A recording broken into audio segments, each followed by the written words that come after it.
வணக்கம் Tamil walk cinema நேயர்களே, நான் உங்க விஜய் தயா. இன்னைக்கான நேர்காணல்ல நம்மளோட இணைஞ்சிருக்காங்க பத்திரிகையாளர் டிவி சோமு அவர்கள். வாங்க, தக் லைஃப் படம் இப்ப தியேட்டர்ல எப்படி பண்ணிட்டு இருக்கு, என்ன சர்ச்சைகள் எல்லாம் போயிட்டு இருக்குன்றத பத்தி விரிவா பேசலாம். வணக்கம் சார், எப்படி இருக்கீங்க? வணக்கம், நல்லா இருக்கேன். சோ தக் லைஃப் படம் வந்து ஃபர்ஸ்ட் டே மக்கள் எல்லாம் கழுவி ஊத்திட்டாங்க. ரெண்டாவது மூணாவது நாள்ல கண்டிப்பா பிக்கப் ஆகும், ஃபேமிலி ஆடியன்ஸ் வந்து ரீச் பண்ண வைப்பாங்கன்னாங்க. எப்படி இருக்கு நிலவரம்? இல்ல, நான் இந்த படத்தை எப்படி பார்க்கணும்னு நான் நினைக்கிறேன் அப்படின்னா, இந்த படத்துல வந்து ஒளிப்பதிவு இப்படி இருந்தது, நடிப்பு இப்படி இருந்தது அப்படின்னா 10,000 லட்சம் பேர் சொல்லியாச்சு. ஒண்ணு தவிர படம் வந்து எதிர்பார்த்த அளவுக்கு இல்லை அப்படிங்கிறதும் பல பேர் சொல்லியாச்சு. இது ஒரு பக்கம். நான் பார்த்தது, இந்த படம் பார்த்த அன்னைக்கு காலையிலேயே நான் பார்த்துட்டேன். பார்த்ததுல இருந்து எனக்கு இன்னை வரைக்கும் உறுத்திட்டு இருக்கிற விஷயம் என்னன்னா, இந்த மாதிரி ஒரு படம் வந்து திரைக்கு வரணுமா அப்படிங்கிறது தான். ஏன் அப்படின்னா, படம் முழுக்க வந்து வன்முறை. ஒரு ஹீரோ கமல், அவர் ஒரு 100-150 பேர் சுற்றிருப்பார். இந்த பக்கம் இன்னொரு ஹீரோ சிம்பு, அவரு தாமங்க ஒரு 100-150 பேரு. ஹீரோக்கள் 2 பேருமே சொல்றாங்கன்னா வில்லன் சும்மா இருப்பாரா, அவரு ஒரு 300-400 பேரை போட்டு தள்ளுறாரு. இதுக்கு நடுவுல திரைக்கதையினால நம்மளை போர் அடிக்க வச்சு நம்மளையும் காலி பண்ணாங்கிறது அது வேற, அது தனியா. படத்திலே இவ்வளவு வன்முறை, இவ்வளவு வன்முறை இருந்துச்சுன்னா பார்க்கிறவங்களுக்கு, குறிப்பாக இளைஞர்களுக்கு, சிறுவர்களுக்கு அது மனதுல எந்த விதமான ஒரு பாதிப்பு ஏற்படும்? இப்ப இதுவே வந்து கேள்வி கேட்கலாம், படம் பார்த்துட்டு ஒரு வன்முறை வந்துருமா அப்படின்ட்டு. இப்ப ஒண்ணும் இல்ல, ஒரு உதாரணம். டில்லியில ஜஹாங்கீர்புரின்னு சொல்லி ஒரு ஏரியா, அங்க சிபு அப்படிங்கிற ஒரு இளைஞரை வந்து கத்தியால குத்தி கொண்டுட்டாங்க. ரோட்ல கிடக்கு. போலீஸ் வந்து விசாரிக்குது. அப்புறம் வந்து சிசிடிவி கேமரா பார்த்தா 3 சிறுவர்கள் வந்து கத்தியால குத்தி இருக்கிறாங்க அப்படிங்கிறது தெரிய வருது. இதுல இன்னொரு அதிர்ச்சி என்ன அப்படின்னா, 2 பேர் குத்துறா, இன்னொருத்த அந்த வீடியோ எடுத்துட்டு இருக்கான். அப்புறம் அவங்களை பிடிச்சிட்டானுங்க. பிடிச்சிட்டு பார்த்தா என்னன்னா, நாங்க புஷ்பா 2 இதெல்லாம் படம் பார்த்தோம், அப்ப இந்த மாதிரிலாம் கொலைலாம் பண்ணி வீடியோ எடுத்து வச்சு அதெல்லாம் பெரிய ஆட்கள்கிட்ட காட்ட நாங்களும் தாதா ஆயிடலான்னு பார்த்தோம். அதாவது அந்த செத்து போனார்ல சிபுன்னு கத்தி, அவருக்கும் இவங்களுக்கும் எந்த தொடர்பும் கிடையாது. ஒரு தொடர்பு இருந்தாலும் குழம்புன்னு அப்படி நான் சொல்லவில்லை, சம்பந்தமே இல்லாம அந்த சினிமாவுடைய தாக்கம் எந்த அளவுக்கு அது போயிருக்குது அப்படின்னு. இதே மாதிரி தான் அகமதாபாத்ல ஒரு சம்பவம். இதே போலதான் ஒரு பெண்ணை வந்து பலாத்காரப்படுத்தி கடத்திட்டு போயிடுறாங்க. அப்புறம் அவங்க வீட்டுக்கு போன் வருது. அந்த போன் என்ன பண்றாங்கன்னா, அந்த போலீஸ் வந்து அந்த போனு ட்ராக்கை வச்சு, அதான் எங்க இருக்குன்னு ட்ராக் பண்ணி ட்ரேஸ் பண்ணி பார்த்தா அந்த பெண்ணு இல்ல, சிறுமி பக்கத்து வீட்டுல தான் அந்த பையன் இருக்கான். அவனு ஒரு 15-16 வயசு பையன் தான். அவனை விசாரிக்கிற சொல்றான், இல்ல நான் சினிமாலாம் பாக்குறப்ப இது மாதிரி கடத்திட்டு வந்து பணம் வாங்குறது ஈஸின்னு நினைச்சேன். அப்ப இவங்க மனநிலை எந்த அளவுல இருக்கு? அப்ப இதெல்லாம் வந்து இருக்கிறதுலே மிகப்பெரிய கலைஞானி, அறிவாளி கமலுக்கு தெரியாதா? இந்த விக்ரம் 2 படம் வந்தப்ப நான் விமர்சனம் எழுதுனது, பேசுறதுல என்ன சொன்னேன்னா, கமல் எடுத்த சில நல்ல படங்களை இந்த மக்கள் கொண்டாடல, அதுக்கான தண்டனையா விக்ரம் கொடுத்துருக்காருன்னு நான் சொன்னேன். ஆனா விக்ரம ஜெயிக்க வச்சுட்டாங்க. மறுபடியும் ஏன் தண்டனை கொடுக்குறீங்க மக்களுக்கு, அப்பாவி மக்களுக்கு? படம் முழுக்க வன்முறை. இந்த படம் பார்த்தாலும் நிச்சயமாக நான் சொல்ற இந்த 2, 1 டெல்லி உதாரணம், அகமதாபாத் சொன்னேன்ல, இங்க சேலத்திலேயே அப்படி நடந்தது. படம் பார்த்து அதன் மூலமாக வந்து திட்டம் போட்டு ஒரு கொலை பண்ணி மாட்டிக்கிட்டு ஸ்டேட்மெண்ட் கொடுக்குறப்ப பார்த்தா என்ன சொல்றாங்க அந்த சிறுவர்கள் வந்து, நாங்க இந்த படம் பார்த்தோம், இந்த படம் பார்த்தோம், அதை பார்த்து நான் எதுக்கு படத்துடைய பெயரை தவிர்க்கிறேன் அப்படின்னா, இப்ப இதை பார்த்துட்டு சரி அதில் இருக்க போற கொலைகாட்சின்னு யாரும் பார்க்க வேணாமங்கிறதுக்காக தவிர்க்கிறேன். அவன் அந்த படத்தை சொல்றான், அந்த படத்தை பார்த்தோம், அதுல இருந்து தப்பிக்கலான் இருந்துச்சு, இந்த படத்தை பார்த்தேன். அப்ப இதை சொல்லி தர்றது மாதிரி இருக்குது அப்படின்னா, இவர் வந்து அரசியலுக்கே வர்ற எண்ணம் இல்லாம இருந்தது ஒரு காலம் கமல். அப்பயே நல்ல படங்கள்லாம் எடுத்திருக்கிறாரு. நம்ம வரணும் ஒரு படம் நிறைய சொல்லலாம். அவர் இதுல ராஜா பார்வை, நம்ம வர அது சொல்லலாம், உன்னால முடியும் தம்பி, அது கூட கொஞ்சம் வயலும் வாழும் மாதிரி இருக்கும், இருந்தாலும் நல்ல படம் தான், இப்படி சொல்லலாம். அப்படி அரசியலுக்கான ஒரு எண்ணமே இல்லாதப்ப நல்ல படம் எடுத்த கமல் வந்து இன்னைக்கு ஒரு கட்சி வச்சிருக்கிறாரு, எம்பி ஆக போறாரு. அப்ப அவருடைய பொறுப்பு இன்னும் கூடுது இல்லையா? ஆனா அவர் வந்து இந்த இளைஞர்களை சீரழிக்கிற மாதிரி, அது இல்லாம எவ்வளவு வயசாயிடுச்சு, 70 வயதுக்கு வர ஒரு அந்த வயதுக்கான ஒரு பக்குவமாவது வேணாம். வாழ்க்கையுடைய அனுபவங்கள்ல தானே வருது. அப்ப ஒரு முதிய வயதை எட்டி இருக்கிற அந்த காலகட்டத்துல அந்த பக்குவமும் இல்ல, ஒரு கட்சி தலைவருங்கிற பக்குவம் இல்ல, ஒரு சமுதாய அக்கறை இல்ல. இது என்ன ஒரு வன்முறையை வந்து அதை திணிக்கிற மாதிரி இருக்கு மண்டைக்குள்ள. இதை பார்த்தா நிச்சயமாக இதை பார்க்குற ஆட்களுக்கு, சிறுவர்களுக்கு, இளைஞர்களுக்கு இந்த ஏதாவது நான் சொல்றது கற்பனை இதுல. ஒரு முறை ஐபிஎஸ் அதிகாரியை பேட்டி எடுத்தப்போ அவர் சொன்னாரு, பிரபல இதழுக்காக எடுத்தப்ப அவர் என்ன, ஜாக்கி சான் படம்லாம் வந்துச்சுன்னா படம் முடிகிற டயத்துல அங்க 2 போலீஸ் போட்டுருவோம். என்ன காரணம், ஒரே அடிதடியா பார்த்துட்டு வரான்ல. நான் சொல்றது பல வருடங்களுக்கு முன்னாடி எடுத்த பேட்டி.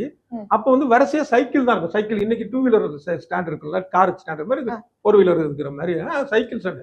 அந்த சைக்கிள் ஸ்டாண்ட் ஒருத்தன் எடுக்கிறப்ப இந்த ஹேண்ட்பேக் இடிச்சா கூட பெரிய சண்டை ஆயிடும். ஏன்னா அவன் யாரா அடிக்கலான்ட்டு வருவான் அந்த படம் பார்த்துட்டு. அப்ப இது வந்து ஒரு இயல்பு, ஒரு மனநிலை இது. இப்ப இதெல்லாம் கமலுக்கு தெரியாது. இது இவ்வளவு கேவலமா எடுக்கணும் ஒரு படத்தை. இது நீங்க மணிரத்னம் கிட்ட கேள்வி எழுப்பாம ஏன் கமல் கிட்ட எழுப்புறீங்க? 2 பேர்கிட்ட இருக்கிற, இவரை கேட்டாலும் அவரை கேட்ட மாதிரி தான், அவரை கேட்டாலும் இவர் தானே வந்து திரைக்கதை 2 பேரும் சேர்ந்து அமைச்சிருக்கிறாங்க. மணிரத்னமும் சேர்த்து கேட்ட கேள்விதான். ஆனா ஒரு தமிழ் சினிமாவை பொறுத்த அளவுல ஒரு இயக்குனரை தேர்ந்தெடுப்பது வந்து ஹீரோ தான், ஒரு ப்ரொடியூசரை தேர்ந்தெடுப்பது ஹீரோ தான். ஹீரோக்கு தான் முக்கிய பங்கு. பெரிய ஹீரோக்களை பொறுத்த அளவுல சின்ன லெவல் ஹீரோக்களை தான் வந்து டைரக்டரோ இல்ல ப்ரொடியூசரோ தேர்ந்தெடுப்பாங்க. ரஜினி, கமல், விஜய், அஜித், சிவகார்த்திகேயன், சிம்புலா இவங்க தான் ப்ரொடியூசரே தேர்ந்தெடுக்கிறாங்க. உங்களுக்கு படம் பண்ணி தரேன், உங்களுக்கு படம் பண்ணி தரேன். அடுத்தது அவங்க அதிகமான பொறுப்பும் அதுக்கான கடமையும் நடிகர்களுக்கு தான். இதுல நான் நடிக்க மாட்டேன், அதில் மாத்துங்க அப்படின்னா மாற்ற வேண்டிய சூழல்ல தான் இருக்கு. அதெல்லாம் மணிரத்னத்தையும் கேட்கணும். ஆனா இதுல அதீதமான பங்கு பார்த்தா 180% கமலை தான் நம்ம கேட்க வேண்டியதா இருக்கு. 20% மணிரத்னம். 2 பேரையும் தான் நம்ம கேட்கணும். ஓகே. சோ இதுல வன்முறை அதிகமா இருக்குன்றப்போ சென்சார் போர்டு வந்து கண்டிப்பா சென்சார் பண்ண சொல்லலையா? அதோட பங்கு என்ன? நல்ல அருமையான கேள்வி. என்னன்னா இதுக்கு சற்றும் குறையாம ஒரு படம், வன்முறை படம் சமீபத்துல சொல்ல போனா ஜெயிலர். இந்த தக்லைஃப்ல எப்படி கழுத்தா இருக்கிறது, துப்பாக்கியில உடம்பு முழுக்க சொல்றது, மண்டக்குள்ள கத்தியை சுத்தி சுழட்டுறது, இப்படிலாம் வந்து பேசுறதுக்கு ஒரு மாதிரி. அதே மாதிரி அதுலயும் இருந்தது. தலைகீழா கட்டி போட்டு இந்த ட்ரம்ல, ஆசிட் ட்ரம்ல முக்கிறது, இந்த மாதிரிலாம் அதுக்கே தான் கொடுத்தாங்க சென்சார் போர்டு. இதை விட இன்னொரு கொடுமை என்னன்னா, கேஜிஎஃப் படம் வந்தது இல்ல, அதுல கேஜிஎஃப் 2 வந்துச்சு, 2வது பாகம். அதுல பாத்தீங்கன்னா அந்த கேஜிஎஃப்பும் வன்முறை தான், கேஜிஎஃப் 2வும் வன்முறை தான். அதுவும் உச்சகட்ட வன்முறையா இருக்கும். அதுல என்னன்னா, இவனுடைய கள்ளக்கடத்தெல்லாம் கண்டுபிடிச்சு இவன்கிட்ட அந்த செம்மரக்கட்டை ஏதோ ஒரு கட்டையை கொண்டு போய் சிபிஐ ஆபீஸ்ல வச்சிருப்பான். இவன் அங்க போய் சிபிஐ ஆசிரியர்லாம் அடிச்சுட்டு கட்டையை தூக்கிட்டு வந்துட்டு சுட்டு கொண்டு வருவான். அடுத்தது பார்த்தா துப்பாக்கியோட அந்த தாதா பார்லிமெண்ட் போவான், காலு மேல கால் போட்டுட்டு பிரதமர்கிட்ட பேசுவான். முன்னாள் பிரதமரை நாடாளுமன்றத்தில் வச்சுட்டு சுட்டுக் கொள்ளுவான். இப்ப இதெல்லாம் இருந்ததுன்னா ஜனநாயகத்து மேல மக்களுக்கு எப்படி ஒரு மரியாதை வரும்? ஆனா அந்த படத்துக்கு அந்த வருடத்துல கன்னடத்தின் சிறந்த படம் அவார்டு கொடுத்தான்.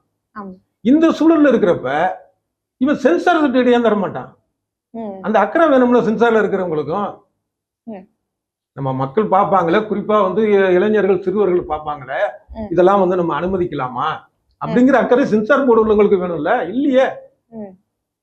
இவங்களுக்கு வந்து என்னன்னா, ஒரு அரசியல் ரீதியா ஒரு நல்ல கருத்தை சொன்னீங்கன்னா உடனே கட் பண்ணுவான். அதுக்கான உதாரணங்கள் வந்து நம்ம நிறைய சொல்லலாம். ராஜமுருகன் இயக்கத்துல ஜீவா நடித்த ஜிப்சி திரைப்படம், அதுல வந்து எந்த ஒரு சார்பு இல்லாமல் உள்ளது உள்ளபடி அரசியலை சொன்ன படம். அது எத்தனை கட்டு, அது அந்த கதையே புரியாத மாதிரி இயல்பா எடுத்து அந்த படம் வெற்றி பெற்று இருக்க வேண்டிய ஒரு படம் இவங்க போட்டு கொதறி வச்சு சென்சார் போர்டுல அந்த மாதிரி தான் பிடிக்கிறாங்க. ஒரு நல்ல படம், அரசியல் படம் எடுத்தா அதை கட் பண்றது. ஆனா வன்முறை ஆபாசத்தை விட்டுறது. இந்த படத்துல பாத்தீங்கன்னா ஆபாசமும் அதிகம். இது தக் லைஃப். உதட்டு முட்ட காட்சியெல்லாம் தேவையான தெரியல. அதுக்கு படத்துக்கு தேவைன்னா அதுக்கு தேவையாங்கிறது தெரியல. ஒண்ணு. அடுத்தது வந்து கவர்ச்சி அதிகம். அடுத்தது பெண்ணடிமைத்தனம் அதிகம். இதுல வந்து கமல் வந்து சக்திவேல், அவர் தாதா, அவங்க அண்ணன் அவர் ஒரு தாதா, நாசர் நடிச்சிருக்காரு. அவர் பொண்ணு வந்து என்னன்னா, அந்த பொண்ணை ஒருத்தன் லவ் பண்ணி ஏமாத்தி ஓடி போயிடுறான், ஒன்று தற்கொலை பண்ணி. இப்ப ஒரு லவ் பண்றான், ஒருத்தன் போயிட்டு போறான், ஒண்ணு கூப்பிட்டு செருப்பாலாடி, இல்ல போடான்னு விட்டுரு, அவ்வளவுதான். இதுல எவனோ ஒருத்தங்க எது வருவானா, லவ் பண்ணுவானா, ஓடி போயிட்டு தற்கொலை பண்ணிருந்தா, இது என்ன வந்து எந்த காலத்துல இருக்கிறோம்? இது எவ்வளவு ஒரு முட்டாள்தனம். அது பெண்களை வந்து இன்னும் வந்து பழைய மாதிரியே வச்சிருக்கிறதுக்கான ஒரு விஷயமா இருக்கு ஒண்ணு. அதே மாதிரி இன்னொரு பாத்தீங்க அப்படின்னா, கமலுடைய மனைவியா நடிச்சிருக்கிறாங்க அபிராமி. அண்ணனா கமலுக்கு இன்னொரு பெண் கூட தொடர்பு. அதை இவங்க அப்படியே கேஷுவலா எடுத்துக்கிறாங்க. அவர் ஒரு தடவை வந்து பார்த்தா கோவப்படுறாங்க, தாலியெல்லாம் கலட்டுறாங்க, மறுபடியும் இவருக்கு வந்து கிண்டலம் ஜாலியா பேசணும்னு மறுபடியும் தாலியை போட்டுக்கிறாங்க. போட்டுட்டு அந்த பொண்ணுட்டு வேற சொல்றாங்க, எப்படி இருந்தாலும் நான் தான் ஒரிஜினல், பாத்தியா என் தாலி அப்படின்னு. அப்போ ஒரு பொண்ணுடைய வாழ்க்கை தாலியில தான் இருக்கு. அப்போ ஒரு ஆண் என்ன வேணாலும் பண்ணிட்டு தாலி கட்டிட்டான்ட்டு இதே இந்த பொண்ணு வந்து இவன் புருஷன் ஈனரு ஒன்ட்ட அன்பா இருக்க, நான் இன்னொரு பாய் ஃப்ரெண்டு வச்சுக்கிறேன்னா இவன் விடுவானா? அப்ப இந்த மாதிரியான ஒரு எண்ணம். அப்புறம் அந்த பெண்ணு பாத்தீங்கன்னா இவரு வந்து கமலுடைய பையன் மாதிரி வராரு சிம்பு. கமல் காண போனோன்ன அந்த திரிஷாவை சிம்பு வந்து தன்னுடைய கட்டுப்பாடு கொண்டு வந்துடுறாரு. அதாவது அப்பாவுடைய காதலிய மகன் சிம்பு கொண்டு வந்துடுறாரு. இது எந்த மாதிரியான ஒரு கேட்டா வாலி சுக்கிரீவன் கதைலாம் சொல்லுவாங்க, அதை அண்ணன் தம்பி அதை சொல்லுவாங்க. அப்புறம் இதுலயும் பாத்தீங்கன்னா இந்த படத்துல இந்த கதாபாத்திரத்தில் வரக்கூடிய திரிஷா வந்து அதுலயும் அவங்க ஒரு கருப்பு மெயின்டைன் பண்றாங்களாம். நான் வந்து உங்க அப்பா மாதிரி இருந்தவருடைய காதலி, நீ இப்படி பண்ணலாமா அப்படி பண்ணலாமா, இதெல்லாம் டைலாக். அதாவது எப்படி இருந்தாலும் வந்து கற்புங்கிற விஷயம் பெண்கள் எல்லாருக்கும் இருக்கணும். ஒருத்தர் லவ் பண்ணிட்டு போயிட்டா செத்து போயிடணும். இவன் இந்த மாதிரி இவங்க இந்திராணின்னு நினைக்கிறேன் அந்த கேரக்டர். இப்படிதான் வந்து இது பண்ணி வச்சிருக்காரு. தவிர இந்த ரெண்டுமே வந்து பார்க்கும்போது மக்களை வந்து தவறான வழிக்கு கொண்டு போகக்கூடிய படம் தான் தக்லைஃப். என்ன சொல்ல போனா ஒரு வெளியிடுறதுக்கான தகுதியே இல்லாத ஒரு படம். எந்த விதத்துல அதை நம்ம பார்க்கணும். இதே காலகட்டத்துல மிக குறைவான செலவுல வந்து அந்த படங்கள்லாம் எத்தனையோ படங்கள் வந்து வெளிச்சத்துக்கு வராம போயிடுச்சு. மனிதர்கள்னு ஒரு படம், ஒரு ரொம்ப சின்ன செலவு. அதோட படத்தை இயக்குனர் தயாரிப்பு யார் பேரும் இந்த மைண்ட்ல இல்ல.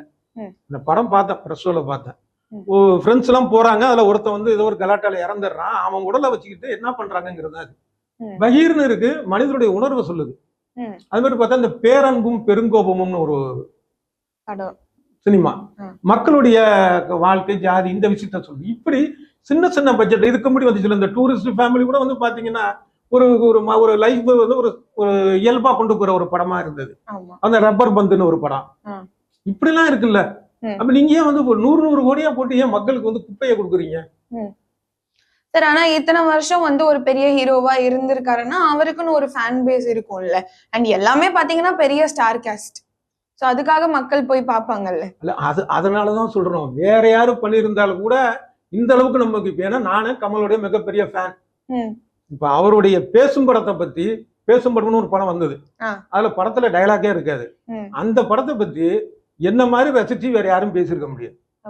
அந்த வீடியோ கூட இன்னும் இருக்கு. ஏன்னா அது லட்சக்கணக்கில் பார்த்த வீடியோ அது இன்னும் கூட இருக்கு. அவ்வளவு ரசிச்சு பேசியிருக்க முடியாது. அது மாதிரி குணா படத்துல பார்த்த வெளி பார்த்தபடின்னு பாட்டு இருக்கும்ல, அதை என்ன மாதிரி ரசிச்சு எழுதியிருக்க முடியாது. அதை நான் பேசல, எழுதியிருக்கிறேன். அது மாதிரி கமலுடைய எத்தனையோ படம் நம்ம அந்த ரசிப்போடைய கோபம் தான் இது. என்னுடைய கோபம் தான் எல்லா ரசிகருடைய கோபமே. கமல் ஏன் இப்படி எடுக்கணும் அப்படிங்கிறது தான். வேற யாரும் எடுத்தாலும் தப்பு தான். அது கமல் ஏன் இப்படி பண்ணணும் அப்படிங்கிறது தான் உரிமையான இன்னும் கூடுதலாக வரக்கூடிய கோபமா இருக்க தவிர இது ரசிகர்களுக்கும் பிடிக்கலங்கிறது தான் உண்மை. ஓகே. சோ அதே மாதிரி பாத்தீங்கன்னா மணிரத்னம் வந்து ரொமான்ஸ் அழகா காட்டக்கூடிய ஒரு இயக்குனரா இருக்காரு. அவர் போய் இப்படி செட்டப் அஃபேர்ன்றதெல்லாம் காமிச்சது வந்து ஒரு கேள்வியாகவே இருக்குதுல்ல. அதுதான் வந்து எல்லாருக்கும் பிடிக்கவும் இல்லை அது. ஆனா அது எப்படி, அதாவது இவங்க வந்து வேணுனே எடுத்திருப்பாங்க அப்படின்னா இல்ல தெரியாம எடுத்திருப்பாங்கன்னு சொல்ல முடியாது. ஆனா எப்படி எடுத்தாங்கிறதான் புரியல. ஏன் இந்த மாதிரி பண்ணாங்க? அப்ப ரசிகர்கள் இவங்க என்ன நினைச்சிட்டு இருக்கிறாங்க? இல்ல சில பேர் சொல்றாங்கல்ல, இது மாதிரி ஏஜ் ஆயிடுச்சு அவங்களுக்கு வந்து அப்படியே அவ்வளவுதான் அவங்களுக்கு சிந்திக்க முடியல. எனக்கு அப்படி தோணல. இதை விட இன்னும் வயதான காலத்துல சிறப்பா செயல்பட்டு எத்தனை பேர் இவங்க அடுத்த படம் கூட நல்லா இருக்கலாம், சொல்ல முடியாது. அதனால இந்த படத்தை வச்சு நம்ம அடுத்தடுத்து அவங்க ஒட்டுமொத்தமான அவங்களுடைய இதை நம்ம பேசக்கூடாது, பேசுற முறையும் இல்லை. ஆனா இந்த படத்தை இந்த கதையை ஏன் எடுத்தாங்க, எப்படி எடுத்தாங்க ஒண்ணுமே புரியல. மொத்தத்துல இது தேவையில்லாத ஒரு படம். ஓகே.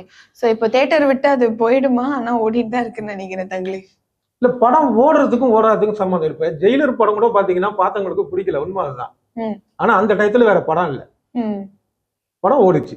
இப்படி பல படங்கள் சொல்லலாம். உண்மையாக ஜெயிலர் படம் பார்த்துட்டு வந்த ஃபர்ஸ்ட் ஷோ பார்த்தா எத்தனை பேர் அதில் பாராட்டினாங்க?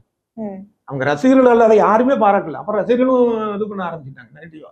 ஆனா அந்த படம் ஓடிச்சு, நானும் வேற படம் இல்ல. அந்த மாதிரி பீஸ்டுக்கு ஃபிளாப் கொடுத்த நெல்சனை ஜெயிலர்ல கொண்டாடினாங்களே, தலைவர் வச்சு நல்லா பண்ணிருக்கேன். இல்ல அது வந்து ஒரு 4 நாளுக்கு அப்புறம் அந்த நாள்ல வந்து நீங்க பாருங்க, இந்த படத்துடைய மைனஸ் தான் பல பேர் எழுதிட்டு இருந்தாங்க. ஒரு 4 நாளுக்கு அப்புறம் அந்த மாதிரியான ஒரு சில பேர் எழுதிருக்காங்க. எல்லாரும் எழுதின மாதிரி தெரியல, சில பேர் எழுதிருக்கலாம். ஆனா அதே மாதிரி இப்ப பாத்தீங்க அப்படின்னா வேற படங்கள் வந்து இல்ல. இப்ப நல்ல படம் தான், அந்த பேரன்பும் பெருங்கோவும் நல்ல படம் தான். அதுக்கு வந்து தியேட்டர் கம்மியா தானே கொடுக்குறாங்க. தியேட்டர் கம்மியா இருக்கு. அது இல்லாம வந்து இதெல்லாம் ஒரு ஷோ, அது கூட தங்கர் பச்சன் தான் அந்த இதுக்கு வெளியிட்டிருக்காரு போல. அவரோட எழுதியிருந்தார் இந்த மாதிரி என்னுடைய 40 வருட அனுபவத்துல வச்சு நான் சில தேட்டர் தான் வாங்கியிருக்கேன், அதுலயும் வந்து ஒரு ஷோ தான் கொடுக்குறாங்க. ம். So இந்த மாதிரி இருக்கிறப்ப இது ஓட தான் செய்யும். ஓகே. மக்கள்கிட்ட வந்து திணிக்கிறதுங்கிற ஒரு விஷயம் இருக்குல்ல, உனக்கு வேற சாய்ஸ் கிடையாதுடா ம். இதுதான் அப்படின்னா அப்ப அவன் எடுத்தானே ஆகணும். புரியுது. அந்த மாதிரியான ஒரு வெற்றியா இருக்கலாமே ஒழிய, ஒரு மக்கள் வந்து இத ரசிச்சு பார்த்து ஒரு வெற்றி ம். அப்படின்னு சொல்ற மாதிரியான ஒரு வெற்றியா தக் லைஃப் இல்ல. ஓகே. சோ நீங்க வந்து ஏன் தக் லைஃப மட்டும் கொஸ்டின் பண்றீங்க? ஏன் விடாமுயற்சியில வன்முறை இல்லையா? குட் பேட் அக்லில வன்முறை இல்லையா? இப்ப நம்ம So- தக் லைஃப்னு நம்ம ஆரம்பிச்சனாலும் தக் லைஃப் சொல்றோம். இதே இது நம்ம ஜெயிலரை பத்தி கூட தான் பேசுறோம். ஆ. அதே மாதிரி பார்த்தா அஜித் அப்படிதான் பண்றாரு. இப்ப அஜித் வந்து கமல் மாதிரி அரசியல் தலைவராகவோ ஏதோ இல்லாட்டி கூட பாத்தீங்கன்னா ஒரு நல்ல இமேஜ் இருக்கு. அவர் யாரும் கும்பவாதவையா இது என்ன எந்த பிரச்சனையும் இது பண்ண மாட்டாரு, வர்றவங்களுக்கு ஏதோ ஏதோ சொல்றாங்க அப்படி செய்வாரு, இப்படி எல்லாம் இருக்குன்னு. ஆனா அவருடைய மனநிலை பாத்தீங்கன்னா ரொம்ப மோசமா தான் இருக்கு. அது மக்களை கெடுக்கக்கூடிய ஒரு பேங்க் கொள்ளடிக்கிறது, ராபரி பண்றது, இந்த அடியாட்கள் இது எல்லாரையுமே தான் சொல்றாரு. ஓகே. நீங்க அது விஜயா இருக்கட்டும், அஜித்தா இருக்கட்டும், ரஜினி, கமல் யாராக இருந்தாலும் நீங்க எதிர்மறை கதாபாத்திரத்தை ஒரு காலத்துல வில்லன் செஞ்ச வேலையெல்லாம் நீங்க செஞ்சீங்க அப்படின்னா அது சமுதாயத்துல பெரிய தாக்கத்தை ஏற்படுத்தும், எதிர்மறையான விஷயத்தை கொண்டு வரும். இப்ப இன்னைக்கு வந்து கல்லூரிக்கெல்லாம் போறப்ப வந்து பாத்தீங்கன்னா ஓவரா ஒரு முடிய வச்சுக்கிறான், இல்ல கண்ணாப்புனாலும் முடிய விட்டுக்கிறான், இந்த பஸ்ல போறப்ப கீழே வந்து இந்த அரிவாளை வச்சு தேய்ச்சிட்டு போறான். இதெல்லாம் என்ன காரணம்? சினிமா தான் காரணம். கேட்டா சொல்லுவான், ஏன் நிஜத்துல அப்படிலாம் இல்லையா? நிஜத்துல எவனும் ஒருத்தர் இருப்பான், ஆனா அவனை நீங்க வில்லனா இது ஹீரோவா காட்டி படத்துல காட்டுறதுனால அட்ட டைத்துல வந்து பாத்தீங்கன்னா 10,000 பேர் 1,00,000 பேர் உருவாகிறான். அதனால இந்த மாதிரி விஷயத்த யாரு செய்தாலும் தப்புதான். ஆனா இது எப்படி தடுக்கப்படும் அப்படின்னு நம்ம பார்த்தோம் அப்படின்னா, இது அரசு வந்து நினைக்காம இது தடுக்க முடியாது. அவங்க வந்து சென்சார் போட்டுக்கிட்டே இது மாதிரி உறுதி காட்டணும். ஆனா அது நடக்காது. ஏன்னா அரசு வந்து நம்ம சொல்லக்கூடியது ஒன்றிய அரசு, மத்திய அரசு, அவங்க எல்லாம் அரசியல்வாதிகள் தானே. அதே மாதிரி இதுல இருக்கிறது அரசியல்வாதிகள் தான். சென்சார் போர்டு ஆக பெரும்பாலானது அங்க மேல என்ன சொல்றோம்னா அதான் இவங்க கேட்பாங்க. ஏற்கனவே சொன்னது மாதிரி அரசியல் ரீதியா நீங்க நல்லப்படுத்தி எடுத்தீங்கன்னா அதுக்கு தடை பண்ணுவாங்க. வன்முறை என்ன வேணாலும் எடுக்கலாம், ஆபாசம் என்ன வேணாலும் எடுக்கலாம், பிரச்சனையே கிடையாது. அப்ப என்ன ஆகும்? நாடு வீணாதான் போகும். ஓகே சார், இப்போ நீங்க முடிவா வந்து என்ன சொல்ல வரீங்க? யாருக்கு வந்து கருத்து சொல்ல விரும்புறீங்க? மக்களுக்கா இல்ல பட தயாரிப்பாளர், நடிகர், இயக்குனர்களுக்கா? மக்களுக்கு தான் சொல்ல வேண்டியதா இருக்கு. என்ன காரணம்னா இந்த அரசு, அரசியல்வாதிகள், சினிமாக்காரங்க இவங்க யாரும் திருந்த போறது இல்ல. மக்கள் என்ன செய்யணும்னா நம்ம நோக்கி வரக்கூடிய இந்த ஒரு இதுல வருமே ஒரு இங்கிலீஷ் படத்துல அந்த பேய் நம்மளை பார்த்து வருது அப்படின்னு சொல்லி டப்பிங் படத்துல ரொம்ப ஃபேமஸான ஒரு டைலாக். அந்த மாதிரி பேய்களா எதிர்மறையான விஷயங்களா வருது. இதுல இருந்து நம்மளே நமக்கு வேலி போட்டு நம்மளை காத்துக்கணும். ஒரு வந்து விளம்பரம் ரொம்ப பண்றாங்க அப்படிங்கறதுனாலே அந்த படத்தை வந்தோடனே போய் பார்த்துக்கணும். ஏன் மாப்பிள்ள அதை பார்த்துட்டியா அந்த படம், ஏன் நீ பார்த்துட்டியாடி, இந்த ஒரு மென்டாலிட்டி இருக்குல்ல, குறிப்பா அந்த இளைஞர்கள் இருக்குல்ல, இதுல இருந்து அவங்க வெளியில வரணும். இந்த ஒரு படம் பார்க்கல அப்படின்னா ஒண்ணுமே பிரச்சனை எல்லாம் வந்துடாது. அதுல மனசு போக வேண்டாம், வேற உருப்படியான விஷயங்கள்ல மைண்ட செலுத்துங்க. சோ அதனால நம்ம சொல்ல வேண்டியது திருந்த வாய்ப்புள்ள பாதிப்பு அதிகமாக இருக்கக்கூடிய இளைஞர்களுக்கு தான். ஓகே சார், ரொம்ப அழகாவே வந்து தக் லைஃப் பத்தி சொன்னீங்க. நீங்க வெளிப்படுத்துனதுமே ரொம்ப நியாயமான ஒரு கோவம், சமூக அக்கறை இருக்கிற மாதிரி வந்து தெரியுது. சோ நடிக்கிறவங்களும் படம் எடுக்கிறவங்களும் அதை மைண்ட்ல வச்சு பண்ணாங்க அப்படின்னா ஒரு பெட்டர் சொசைட்டியை உருவாக்கலாம் அப்படின்றது நம்புறேன். சோ ரொம்ப தேங்க்யூ சார், இந்த மாதிரி கருத்தை அழுத்தமா பதிவிட்டதுக்கு. நன்றி, வணக்கம்.